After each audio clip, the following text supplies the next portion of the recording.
डोळे बंद, लक्ष कपाळाच्या मध्ये, दीर्घ श्वास भरून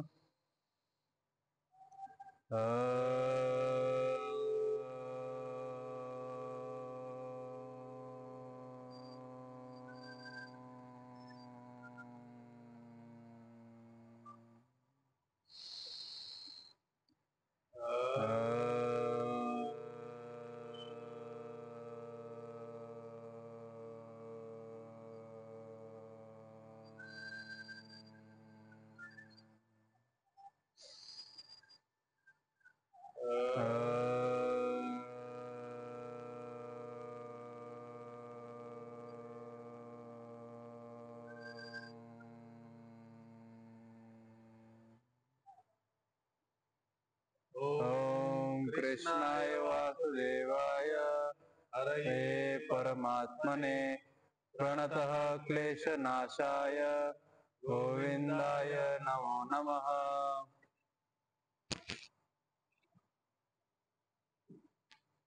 आधी सुरुवातीपासून आपण उच्चारण घेऊ।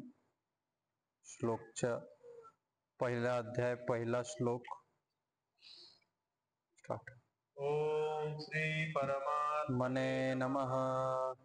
अथ श्रीमद् भगवद गीता अथ प्रथमोऽध्यायः। धृतराष्ट्रवाच धर्मक्षेत्रे कुरुक्षेत्रे समवेतायुयुत्सवः मामका पाण्डवाश्चैव किमकुर्वत सञ्जय। सञ्जय उवाच दृष्ट्वा तु पाण्डवानीकं व्यूढं दुर्योधनस्तदा आचार्यमुपसंगम्य राजा वचनमब्रवीत् पश्येतां पाण्डुपुत्राणाम् आचार्य महतीं च मुं व्यूढां द्रुपदपुत्रेण तव शिष्येन धीमता अत्र शूरा महेश्वासा भीमार्जुन समायुधि युयुधानो विराटश्च द्रुपदश्च महारथः चेकितान् काशीराजस्य वीर्यवान् पुरोजित् कुन्तीभोजश्च शैब्यश्च नरपुङ्गवः युधामन्युश्च विक्रान्त उत्तमौजाश्च वीर्यवान् सौभद्रो द्रौपदेयाश्च सर्व एव महारथाः अस्माकं तु विशिष्टा ये तानि बोध द्विजोत्तमम् मम सैन्यस्य सञ्जार्थं तां ब्रवीमि।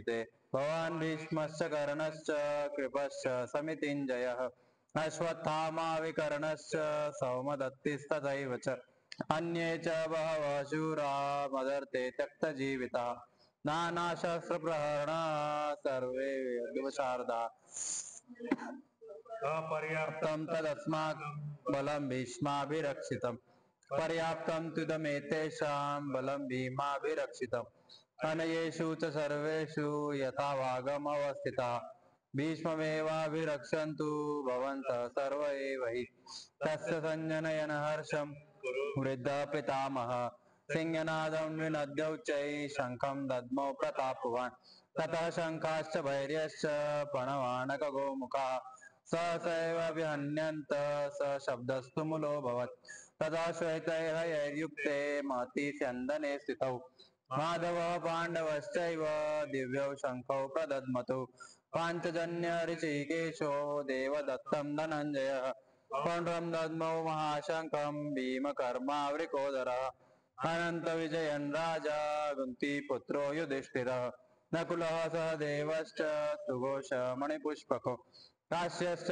परमेश्वासः शिखण्डी च महारथः विराटश्च सात्यकिश्चापराजितः द्रुपदो द्रौपदेयाश्च सर्वशः पृथ्वीपते सौभद्रश्च महाबाहुः शङ्खान् दद्मो पृथक् पृथक् सघोषो धार्तराष्ट्राणां हृदयानि व्यधारयत् नभश्च पृथिवीं चैव तुमुलो व्यनुनादयन् अथ व्यवस्थितान् दृष्ट्वा धार्तराष्ट्रान् कपिध्वज प्रवृत्ते शस्त्रसम्पाते धनुरुद्यम्य पाण्डवः ऋषिकेशं तदा वाक्यमिदमाह महीपते।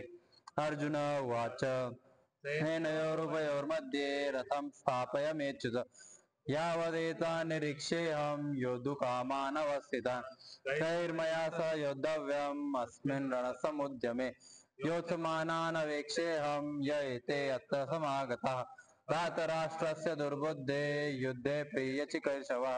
संजय उवाच एवमुक्तो ऋषिकेशो गुडाकेशेन भारत सेनयोरुभयोर्मध्ये स्थापयित्वा रथोत्तमम् भीष्मद्रोण प्रमुखतः सर्वेषां च महीक्षिता उवाच पार्थ पश्येतान् समवेतान् कुरूनिति तत्र पश्यतान् पार्थ पितृअथ पितामहान् आचार्यान् मातुलान् भ्रातॄन् पुत्रान् पौत्रान् सखीन् तथा श्वशुरान् सुहृदयश्चैव सेनयोरुभयोरपि तान् समीक्ष्य स कौन्तेय सर्वान् बन्धून् अवस्थितान् कृपया परयाविष्टो विषिदन्यदनब्रवीत् अर्जुन उवाच दृष्ट्वेमं कृष्ण युयुत्सुं समुपस्थितं सीदन्ति मम गात्राणि मुखं च परिशुष्यति वेपुतश्च शरीरे मे रोहश्च जायते गाण्डीवं चैव परिरह्यते न च शक्नोम्यवस्थातुं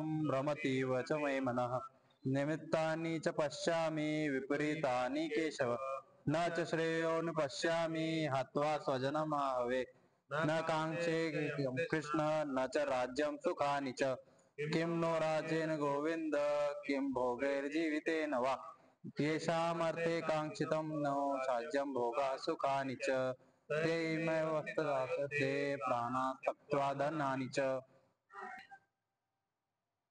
पुढचा श्लोक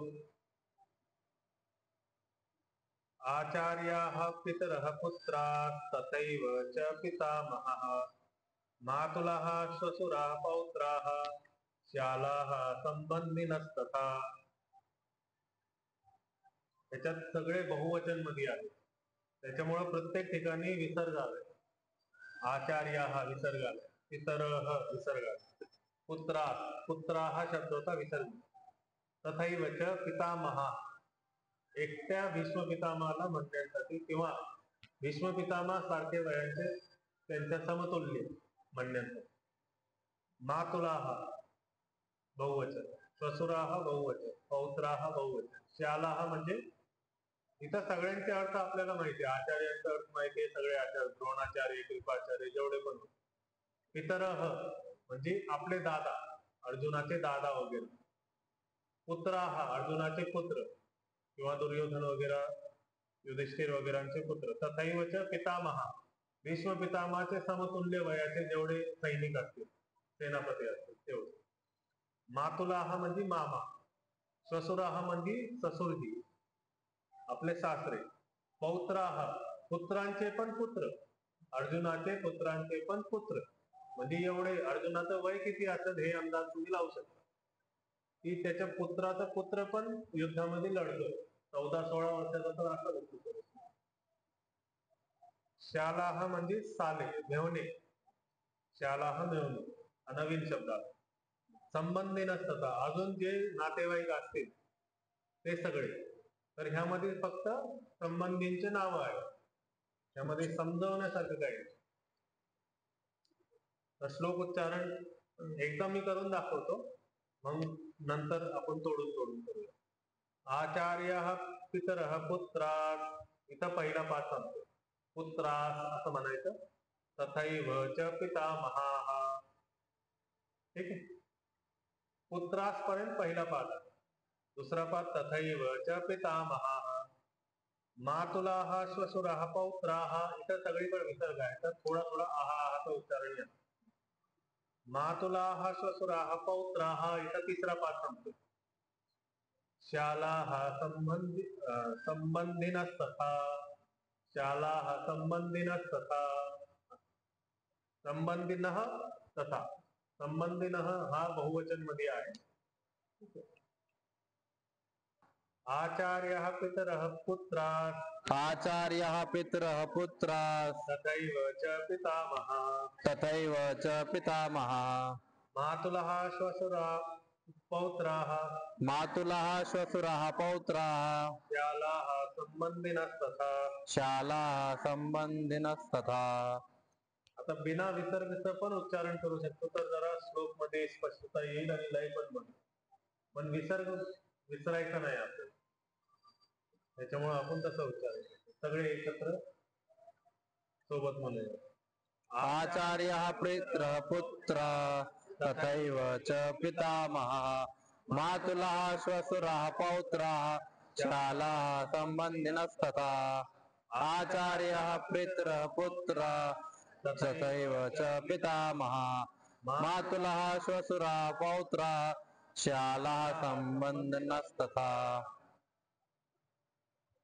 आता पुढचं एतान्न हंतुम इच्छामी, हे सगळे जे संबंधी दाखवलेत वरती, एतान्न हंतुम इच्छामी घ्नतोपि मधुसूदन, श्रीकृष्णासाठी एक नाव आहे मधुसूदन.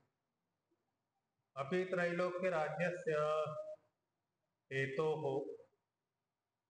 किन्नु मही कृते हेतोः किं नु मही कृते. अपि त्रैलोक्य राज्यस्य इथपर्यंत तिसरा पाठ संपतोय. हेतोः किं नु मही कृते, इथं चौथा पाठ. तर एतान, एतान म्हणजे हे जे वरती मंडळे आहेत हे सगळे. एतान न, न म्हणजे नाही. हंतुम इच्छामी, मी हत्या करण्याची इच्छा ठेवत नाही, असा अर्जुन म्हणतोय. घ्नतो अपि, मारला गेला तरी, हे मधुसूदन, मधुसूदन संबोधन. घ्नतो असा शब्द आहे. घ न आणि त, घ्नतो. घ्नतो अपि, घ्नतः अपि, घ्नतोपि, असं अवग्रह चिन्हाला अ लपलाय. घ्नतोपि मधुसूदन, मधुसूदन हा संबोधन मध्ये आहे. घ्नतः क्रिया आहे, अशी क्रिया आहे की मारले गेल्यानंतर पण, याचा अर्थ असा की मारले गेल्यानंतर पण, जरी मी मारला गेलो तरी असं. अपि त्रैलोक्य राज्यस्य, अपि म्हणजे अजून, की त्रिलोक राज्य म्हणजे तीन लोकांचा राज्य जरी मला भेटला तरी मी त्यांना मारायचा इच्छुक नाही. तर ह्या पृथ्वीसाठी मी कशाला त्यांना मारू, असा पूर्ण श्लोकाचा अर्थ. म्हणजे त्याची इच्छा आला होता क्षत्रिय धर्म म्हणजे क्षत्रिय म्हणून, पण आता त्याची इच्छा संपलेली आहे. सगळ्या संबंधितला बघून, स्वतःच्या स्वजनांना बघून त्याची इच्छा संपून गेली. एतान, इथं बहुवचन आहे. एतान मध्ये बहुवचन न निषेधातच लावतो. न म्हणजे नाही, हंतुम म्हणजे मारण्यासाठी, इच्छामी इच्छा आहे. आता इथं न असल्यामुळे इच्छा नाही, मारण्याची इच्छा नाही. घ्नतोपि, जरी मेलो तरी मला तीन लोकांचं राज्य भेटू शकतो, पण भेटत नाही. तर तीन लोकांच्या राज्यासाठी पण मला मारायची इच्छा नाहीये, तर मी ही पृथ्वी प्राप्त करण्यासाठी कशाला मारू. किम नु मही कृते, मही म्हणजे पृथ्वी, कृते म्हणजे पृथ्वीसाठी, पृथ्वी के लिए असं. त्रैलोक्य राज्यस्य मध्ये षष्टी आहे, हेतोः मध्ये पण षष्टी आहे. ही त्रैलोक्य राज्य च्या हेतू, त्या हेतूमध्ये कारण, त्या कारण. तर उच्चारण घेऊयात. एतान्न हंतुम इच्छामि, एतान्न हंतुम इच्छामि घ्नतोपि मधुसूदन, घ्नतोपि मधुसूदन. अपि त्रैलोक्य राज्यस्य, अपि त्रैलोक्य राज्यस्य हेतोः किं नु मही कृते, हेतो किं नु मही कृते. सगळे सोबत. एतान्न हंतुम इच्छामि घ्नतोपि मधुसूदन. अपि त्रैलोक्य राज्यस्य हेतो किं नु मही कृते. एतान्न हंतुम इच्छामि घ्नतोपि मधुसूदन. अपि त्रैलोक्य राज्यस्य हेतो किं नु मही कृते. इथं मधुसूदन जो शब्द आलाय, म्हणजे की मधु नावाचा एक राक्षस होता, त्याला श्रीकृष्णांनी हत्या केली होती.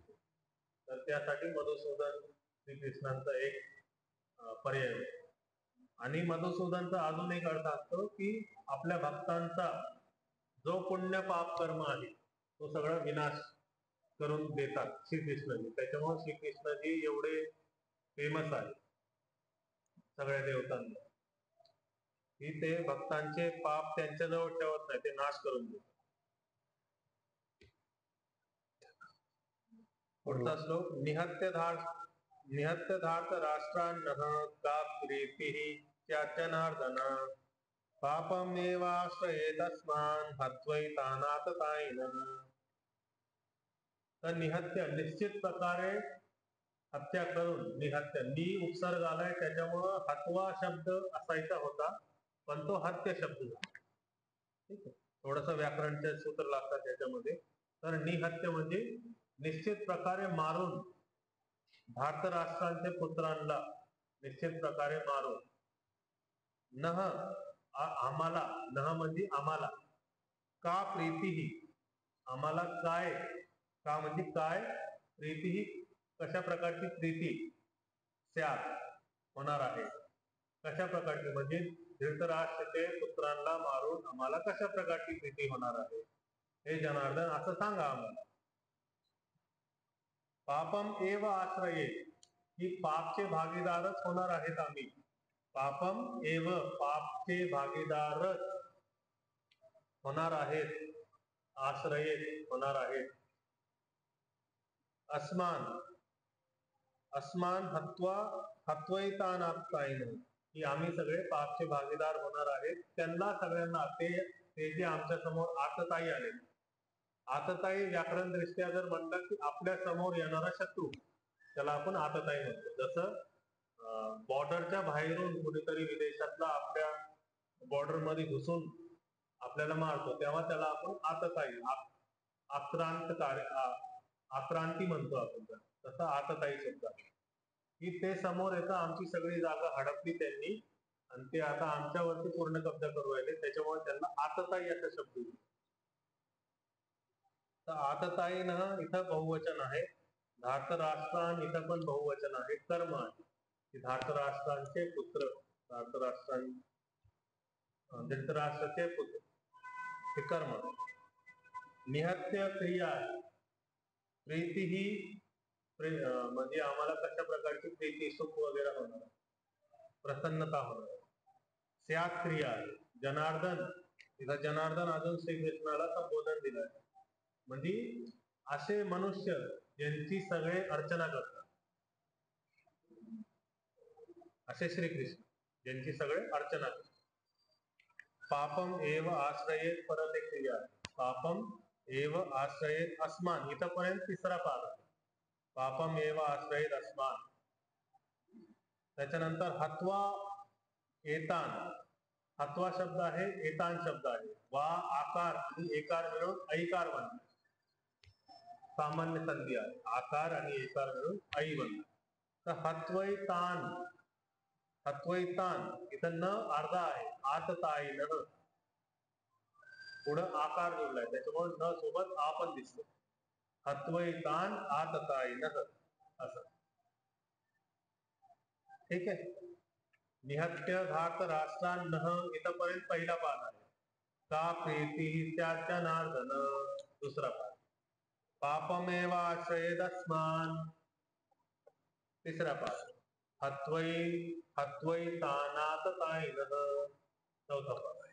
ठीक आहे, चला उच्चारण घेऊयात. निहत्य धार्त राष्ट्रान्नः, निहत्य धार्तराष्ट्रान्नः, का प्रीतिश्च जनार्दन, का प्रीतिश्च जनार्दन, पापमेवाश्रयेदस्मान्, पापमेवाश्रयेदस्मान्, हत्वैतानातताईनः, हत्वैतानाततायिनः. सगळे सोबत.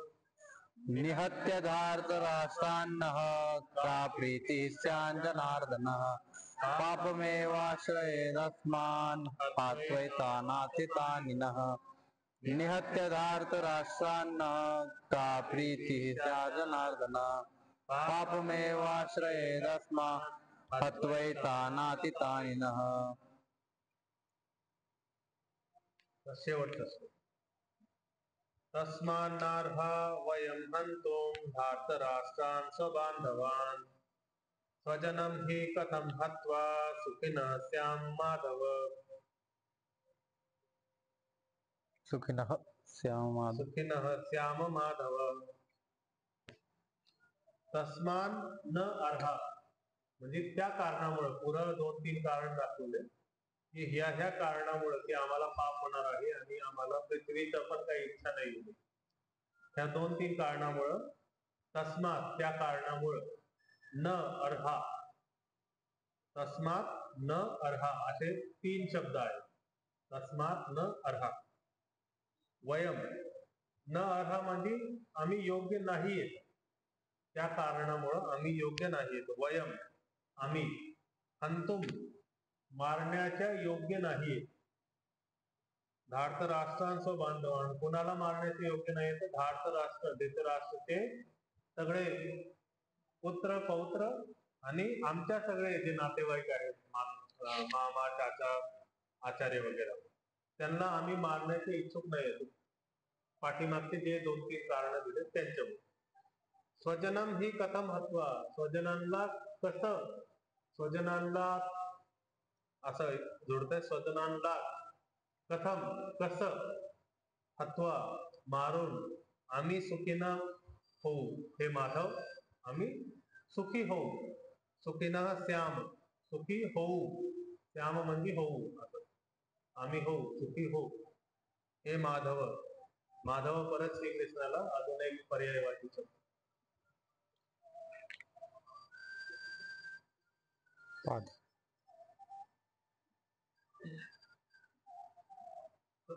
तर तस्मान नार्हा वयम हंतुम इथपर्यंत पहिला पाद आहे. धार्त राष्ट्रांस बांधवान दुसरा पाद.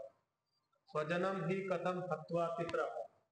सुखिनः श्याम माधव इथं चौथा पाद. तर उच्चारण घेऊयात. तस्मान्नार्हा वयम हंतुम, तस्मान्नार्हा वयम हंतुम धार्तराष्ट्रान् स्वबान्धवान्, धार्तराष्ट्रान् स्वबान्धवान् स्वजनं हि कथं हत्वा, स्वजनं हि कथं हत्वा सुखिनः श्याम माधव. सुखिनः श्याम माधव. श्याम मध्ये मकार पूर्ण म्हणा, ठीक आहे. तर त्याच्यामुळे श्लोक जरा पूर्ण असल्यासारखं वाटत, नाहीतर ते अर्धवटच वाटत. सगळे सोबत. तस्मान्नार्हा वयम हंतुम धार्तराष्ट्रान् स्वबान्धवान्, स्वजनं हि कथं हत्वा सुखिनः श्याम माधव. तस्मान्नार्हा वयम हंतुम धार्तराष्ट्रान् स्वबान्धवान्, स्वजनं हि कथं हत्वा सुखिनः श्याम माधव. आज आपण 4 श्लोक घेतलेत, 33, 34, 35 आणि 36. आता पहा, इथं क्लिअर झालं. 3 पंक्तीचा जो विषय होता तो इथं क्लिअर झाला पूर्ण. आपण सुरू केलं आचार्य पितरः पासून आणि इथं आता आपले 4 श्लोक संपलेत. वेगळे वेगळे जे सगळे नातेवाईकांचे आचार्यांचे नाव घेतले, त्याच्यामध्ये काही पण व्याख्यान करण्यासारखं नाहीये. तर आपण त्याच्या पुढं गेल्यानंतर आपल्याला असं समजतं की एतान हंतुम इच्छामी, म्हणजे एतांना हंतुम इच्छामी, यांना मारायची आता माझी इच्छाच राहिली नाहीये. काय इच्छा राहिली? जरी यांना मारलं किंवा यांच्या हस्ते मी मेलो तरी कोणाचं हित आहे किंवा ही प्रीती कोणाची आहे, हे असे प्रकारचे विचार आता त्याच्या अर्जुनाच्या डोक्यामध्ये चालू झाले. जसं मी उदाहरण दिलं होतं काल, जंगल हा चित्त आहे. एक गोल आपण बाहेरून मॅप बनवताना की आपल्याला जिंकायचंय कुरुक्षेत्राचं युद्ध आणि जिंकल्यानंतर आपल्याला ते राज्य भेटणार, जे पण ते राज्य होते त्यांचे, ते कुरु राज्य भेटणार. ते एक जंगलच्या पलीकड एक मोठा डोंगर आहे, तो आपला लक्ष्य आहे. आता जसा हा जंगल मध्ये गेला तर वेगळ्या वेगळ्या हे आचार्य, पितरः, पुत्रः, पितामह, मातुला, हे सगळे झाड आहेत आणि यांच्या प्रती जे इमोशन आहेत हे सगळे जनावर आहेत. तर एक एकच्या माग तो पळून जातोय हे काल आपण समजलं, पण त्यांच्या माग जाऊन हा आता दुसऱ्या लक्ष्याला पोहोचलाय. दुसरा लक्ष्य काय आहे? मृत्यू आहे. आता हा असा विचार करतोय की मी मेलो यांच्या हस्ते तरी चालेल, पण यांना मारून मला काहीही हासिल करायचं नाही. यांनी मला मारलं किंवा मी असं गेलो तरी चालेल. आणि ही परिस्थिती जेवढे लोक सुसाईड करतात सेम परिस्थिती आहे, फक्त त्यांच्या समोर श्रीकृष्ण नाहीये, याच्या समोर श्रीकृष्ण आहेत. जेवढे पोरं 10वीचे पोरं, काय कारण असेल? कोणतं जीवनामध्ये खूप मोठं काय झालंय 10वीच्या पोरांना? 9वीचे पोरं, 6वी 7वीचे पोरं, सुसाईड करतात. सेम परिस्थिती आहे, सेम. त्याच्यामुळे सांगतात की भगवद्गीता ही तुमच्या एक एक परिस्थितीला तुमच्या समोर आणणार, आणि त्या परिस्थितीमध्ये तुमच्या सोबत कोण आहे, त्या परिस्थितीमध्ये तुम्हाला कोण सांगतंय, तुम्हाला कोण उद्देश तुमचा सांगून क्लिअर करून देतोय. तर हा जो लक्ष्य आहे तो लक्ष्य भटकलाय आता, तो लक्ष्य आता मृत्यूचा झालाय. जो त्याला त्या जंगलाच्या पलीकड एक साईडला डोंगर आहे जिथं त्याला जिंकल्यानंतर राज्य भेटलं असतं, आणि दुसऱ्या साईडला पाताल आहे म्हणजे खाई आहे, तर तो आता खाईच्या समोर जाऊन उभा राहिला, म्हणजे जे व्हॅली असते त्याच्या समोर जाऊन उभा राहिलाय. आणि इथं जाऊन विचारतोय की जर मला तिन्ही लोक जरी भेटले, तिन्ही लोक भेटले आणि ही पृथ्वी तर मला पाहिजेच नाही, पण ते 3 लोक जरी भेटले तरी मला हे नको. म्हणजे त्याला हेच दिसतंय की काही झालं तरी मी इथून खालीच पडणार आहे, इथून मला वर उठायचं काय नाहीये, डोंगरावर जायचं इथून उपाय नाही, इथून मी खालीच जाणार आहे. इथं 2 गोष्टी चुकतायत याच. एक तर लक्ष आहे आणि दुसरं इंटेन्शन. इंटेन्शनला आपण मराठीमध्ये काय म्हणणार? उद्देश. एक लक्ष आहे आणि एक उद्देश आहे, दोन्हीमध्ये फरक आहे. लक्ष आणि उद्देश ही एक गोष्ट नाहीये. लक्ष आहे की मला मोठी गाडी घ्यायची आहे, पण उद्देश काय आहे? मला सुखपूर्वक ट्रॅव्हल करायचंय, हा उद्देश आहे. मग मला गाडी कोणती घ्यायची आहे? किती गाड्यांमध्ये सुखपूर्वक ट्रॅव्हल करू शकतो? अंगीनच गाड्या येतात. तर लक्ष आपण त्या पद्धतीने ठेवू शकतो. उद्देश काय आहे? सुखपूर्वक गाडीमध्ये बसायचं. 20 ते 25 लाखाच्या गाडीमध्ये पण तुम्ही सुखपूर्वक ट्रॅव्हल करू शकता, पण 1.5 ते 2 कोटीचं लक्ष ठेवणं हे माझ्यावर डिपेंड करतं की 1.5 ते 2 कोटीची गाडी मी घेऊन तो लक्ष प्राप्त करणार. असंच मोक्ष आणि स्वर्गच्या बाबतीत आहे. इथं स्वर्गची इच्छा करतात लोक. काही काही कम्युनिटीज मध्ये स्वर्गमध्ये अशा गोष्टी सांगितल्यात की तिथं स्वर्गमध्ये गेल्यानंतर तुम्हाला हे भेटणार, तुम्हाला ते भेटणार, तुम्हाला असं भेटणार, तुम्हाला तसं भेटणार, हे सगळं भेटणार, पण शरीर कुठे आहे? भोगायला शरीर तर पाहिजे, भोगायला मन तर पाहिजे. शरीर आणि मनच नाहीये तर भोगणार कुठं? असं स्वर्ग आणि मोक्ष. मोक्ष मध्ये काय आहे? मोक्ष मध्ये आपण सगळ्या गोष्टींचा त्याग करतोय, सगळ्या गोष्टी सोडून देतोय. मोक्ष मध्ये आपण शून्य मध्ये जातोय. हे कोणाला पाहिजे? कोणालाच नाही पाहिजे. आजच्या काळामध्ये कोणाला पाहिजे मोक्ष? कोणाला शून्य व्हायचंय? सगळ्यांना काय पाहिजे? स्वर्ग पाहिजे. सगळ्यांना मोक्ष. 1.5 कोटीच्या गाडीमध्ये नाही फिरायचं, 25 लाखाच्या गाडीमध्ये ठीक आहे. सुखपूर्वक फिरणं उद्देश आहे ना, सुखपूर्वक राहणं उद्देश आहे. इथं आता नॉलेजचा फरक पडतो. ज्ञान जो त्या अंधकारमध्ये गेला, जंगलामध्ये अंधकारमध्ये गेल्यामुळे त्याला आता समजत नाहीये की लक्ष हा स्वर्ग पाहिजे का मोक्ष पाहिजे. इथं लक्ष हा समोरच्यांना मारून धर्म स्थापित करायचं पाहिजे, हा मोठा उद्देश, हा मोठा लक्ष. का? फक्त यांना मारायचं हे पाहिजे. उद्देश काय आहे आणि लक्ष काय आहे याच्यामध्ये फरक आहे. लक्ष एक डेस्टिनेशन आहे, एक स्थिती आहे, आणि उद्देश ती स्थिती का पाहिजे, का मोक्ष पाहिजे. जर प्रश्न विचारला मी आज तुम्हाला की मोक्ष का पाहिजे, जर तुमची इच्छा झाली की आपल्याला मोक्ष विषय समजलंय, मोक्ष म्हणजे शून्य आहे, तर मोक्ष का पाहिजे? परत जन्म नाही भेटत तर त्यांनी काय होणार? परत जन्म भेटला तरी काय होणार? परत जन्म नाही भेटला तरी काय होणार? हा हा मग चक्रामध्ये आपण नाही अडकावा अशी तुमची इच्छा आहे आता. चांगलंय, छान. तर हे मोक्षची परिभाषा सांगताना इथं ज्ञानचा फरक पडतो. आपल्याला मोक्ष आतापर्यंत काय सांगितलं की आपण चक्रमध्ये नाही पडणार, आपण सगळं त्याग देणार. आपण परत जीवनामध्ये येणार नाही. मोक्षची खरी परिभाषा आहे सत चित आनंद. ही खरी परिभाषा आहे मोक्षची. म्हणजे ज्याची सत्ता कायम राहणार,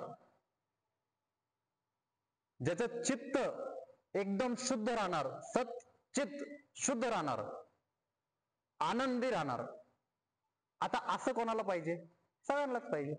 माझी सत्ता कायमच राहावा. आता मोक्षची परिभाषा सांगितलं, आता कसं वाटतंय? मग इथं ज्ञानचा फरक आहे.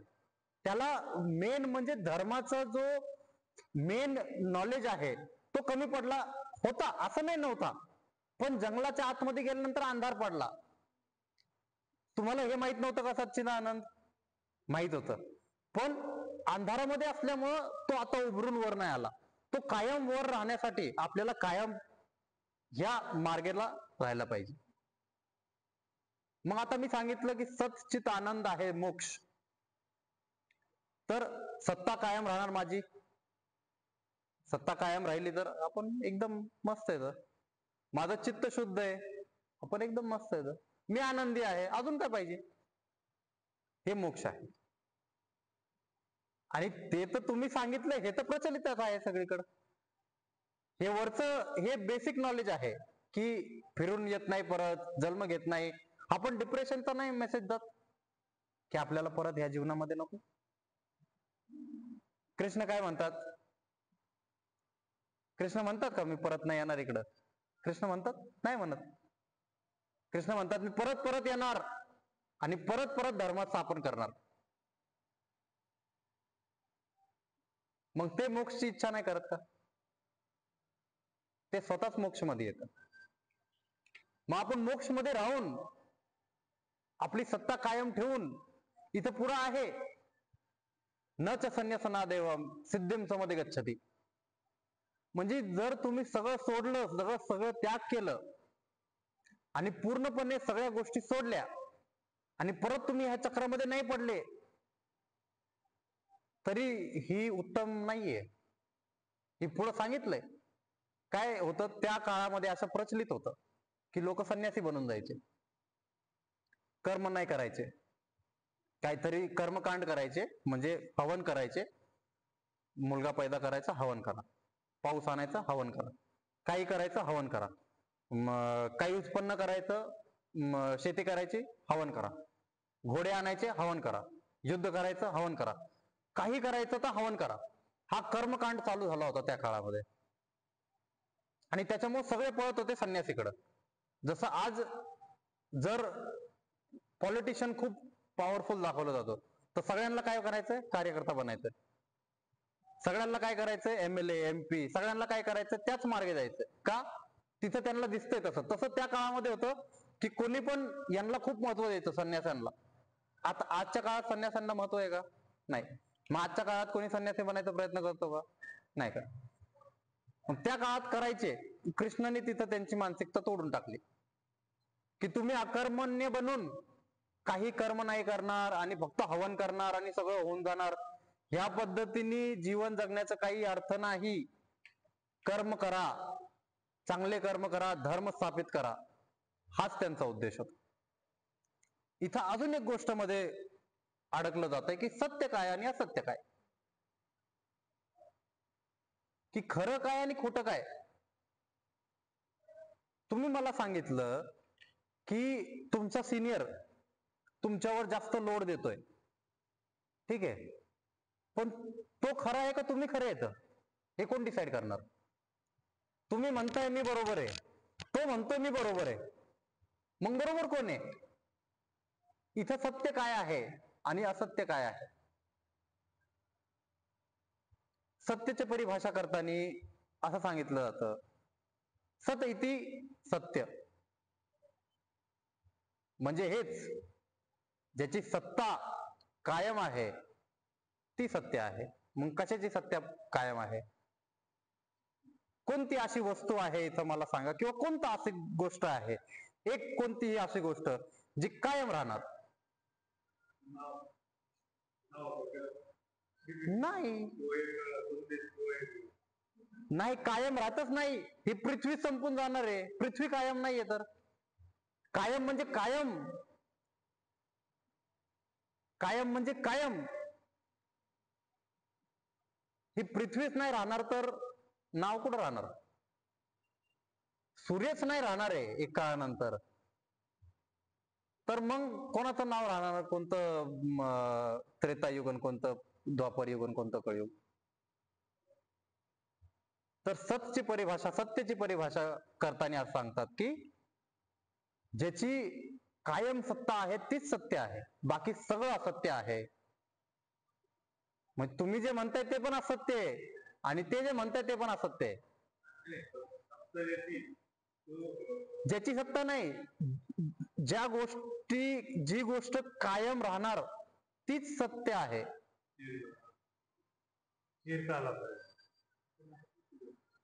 अशी कोणती गोष्ट आहे?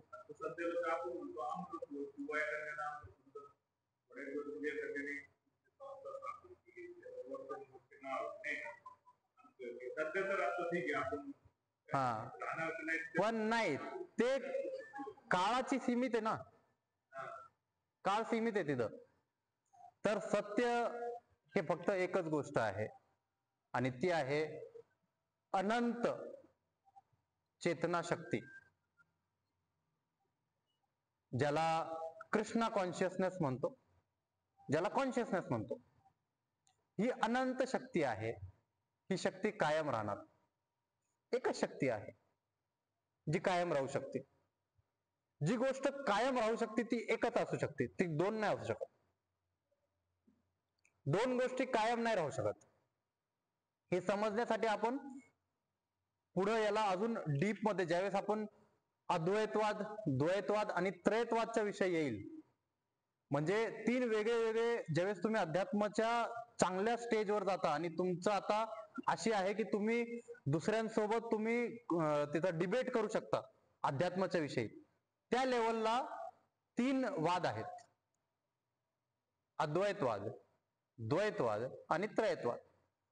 तर एक अशी कम्युनिटी आहे जी म्हणते की अद्वैतवाद हा सत्य आहे, म्हणजे एकच, सगळ्यात सुरुवातीला ब्रह्मांडच्या, अखंड ब्रह्मांडच्या सुरुवातीला एकच गोष्ट होती.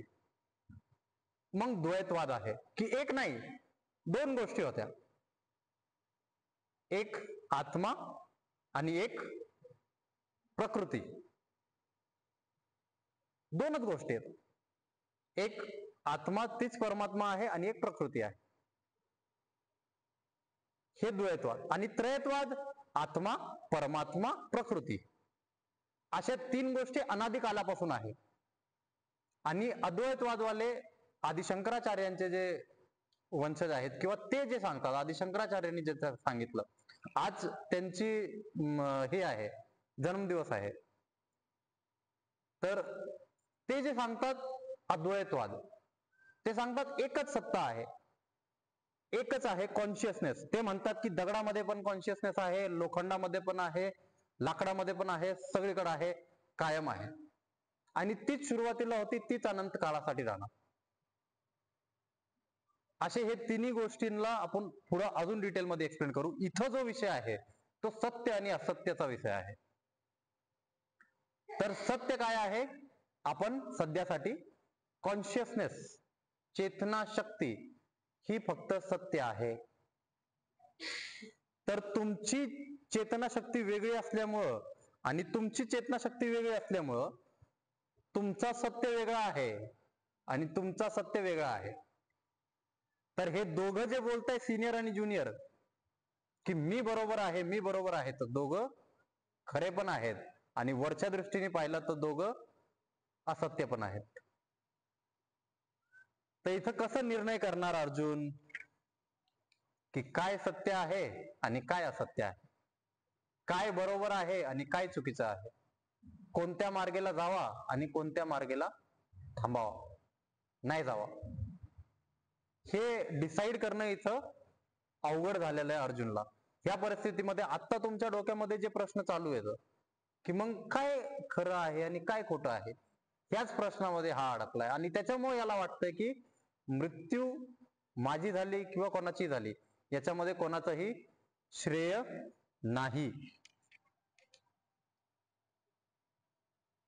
कोणाचाही याच्यामध्ये श्रेय नाही.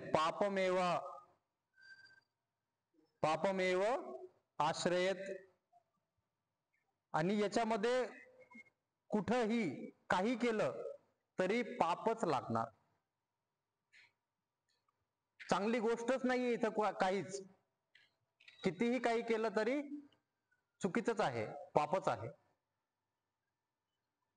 तर अशा याच्यात हा अडकलाय. आणि याच्यातून आता जसं हा अध्याय संपन, याच्या पुढं सगळे हेच श्लोक येतं, याच्या पुढचे जे श्लोक येतात त्या सगळ्यांमध्ये हा आता धर्म, आता हे सगळं झालं, आता हा कन्व्हिन्स कसं करतोय स्वतःला पहा, की तिथपर्यंत तिथं त्या खाईच्या समोर पोहोचला आणि तिथं म्हणतोय की इथं दोघांचा नाशच आहे, यांना मारून किंवा मी मारून माझं पण चांगलं नाही, त्यांचं पण चांगलं नाही, कोणाचंही चांगलं नाही, आणि हे पापच आहे. आता हा कृष्णाला सांगतो की धर्म काय आहे. पुढच्या श्लोकांमध्ये आपल्याला हे दिसणार की कसा अर्जुन कृष्णाला सांगतोय की धर्म काय आहे आणि अधर्म काय आहे. म्हणजे मानसिकताच बदलली, सगळी दृष्टिकोनच बदलला. ओव्हर थिंकिंग चालू झालेली आहे. मग ओव्हर थिंकिंग मध्ये जास्तीत जास्त विचार आल्यामुळे काय होतं, काय खोटंय काय खरंय, काय खोटंय काय खरंय समजतच नाही. सगळ्या खोट्या गोष्टींना खरं म्हणतं आणि सगळ्या खऱ्या गोष्टींना खोटं म्हणतं माणूस. असं होतं, आपल्यासोबत पण होतं असं. नंतर आपल्याला कळतं 2 दिवसानंतर, नाही राहत ते आपण तिथं थोडस चुकलो बरं का, तिथं ते शब्द नाही बोलायला पाहिजे होते. पण त्यावेळेस आपल्याला काय वाटत होतं, हेच खरंय, मी त्या परिस्थितीमध्ये जर असं वागलो नसतो तर माझं बरोबर झालं नसतं. पण नंतर आपल्याला कळतं की नाही, हे एवढं नाही करायला पाहिजे होतं, हे थोडंपर्यंत ठीक होतं. मग हा भेद कशाचा आहे, सत्य असत्य. जर सत्य असतं तर तिथं पण बरोबर आहे, इथं पण बरोबर आहे. पण हे असत्य आहे, हे सगळं असत्य आहे. आणि मग सत्य काय आहे, सत्य काय आहे, कशासाठी आहे, हे का करायचं, आणि यांनी पुढे जाऊन धर्म स्थापित कसा करायचा. जरी सगळं संपणार आहे तरी जे चाललंय, जे लाईव्ह आहे, त्या लाईव्ह गोष्टीला तर आपण धर्माचं पालन करून उद्देश एक बनू शकतो. म्हणजे एक असा उद्देश बनू शकतो जो लाईव्ह मध्ये आत्ता जे चालू आहे, प्रेझेंट मध्ये, ह्या काळामध्ये जे चालू आहे त्याला चांगलं करण्यासाठी आपण एक उद्देश ठेवू शकतो, आपण एक लक्ष ठेवू शकतो. अंतिम लक्ष तर आपलं मोक्ष आहेच, पण पुढच्या 5 वर्षामध्ये हे शरीर तर चालणार आहे ना, तर ह्या शरीरासाठी आपण मेहनत करायला नको का. शरीर मरणार आहे त्याच्यामुळे सोडून द्यायचं असं आहे का, नाही. मग जी गोष्ट चालणार आहे, सध्याला प्रेझेंट मध्ये आहे जी गोष्ट, त्याच्यासाठी उद्देश ठेवणं, त्याच्यासाठी लक्ष ठेवणं. घर तर चालवायचंय तर काम तर करावं लागेल. नाही तर काही लोक बसलेत मस्त, बसल्यावर काय म्हणतात, अरे तू बैठा क्यों है, उठ थोडासा काम कर, मेहनत. एक मोटिवेशनल ट्रेनर माझ्यासारखा जातो, त्याला म्हणतो कि भाई क्या बैठा है तू ऐसे, उठ जरा काम कर, जा मेहनत कर जरा. क्या होगा मेहनत करने से, कुछ नहीं, तू अच्छे से रहेगा, तेरे शादी वादी होगी, बच्चे बच्चे होंगे, घर वर बनाएगा, तू गाड़ी वाड़ी लेगा. क्या होगा शादी करने से, कुछ नहीं, घर वर बनाएगा तू, उसके बाद फिर आगे गाड़ी लेगा. क्या होगा घर बनाने से, गाड़ी लेने से, कुछ नहीं, तू सुखपूर्वक बैठेगा, एंजॉय करेगा मस्त. तो अभी क्या कर रहा हूं मैं तो अभी क्या कर रहा हूं मैं. ही परिस्थिती आता अर्जुनाची झाली की मग का मारायचं. पण हे शरीर तर चाललंय, हे धर्म तर चाललंय, हे युद्धामध्ये आपण उभा तर राहिलोय, हे सगळं घडलंय तर आतापर्यंत, तर याला घडवायचंय चांगल्या पद्धतीने, हा उद्देश आहे.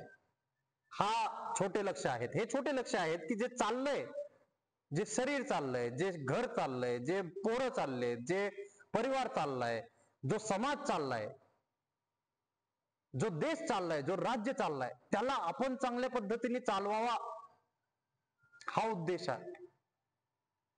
हा प्रेझेंटचा उद्देश आहे, अंतिम उद्देश नाहीये. त्याच्यामुळे छोटे छोटे गोल्स बनवणं हे गरजेचं आहे.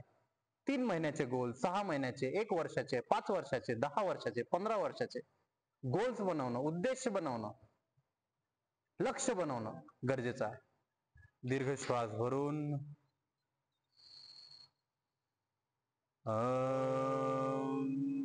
देव शांती, रक्तरिक्षकं शांती, पृथ्वी शांती, आपः शांती, औषधय शांती, वनस्पतयः शांती, विश्वे देवा शांती, शांति सर्वं शांति, शांतिरेव शांति, सामा शांतिरेधि. ओम शांति शांति शांति.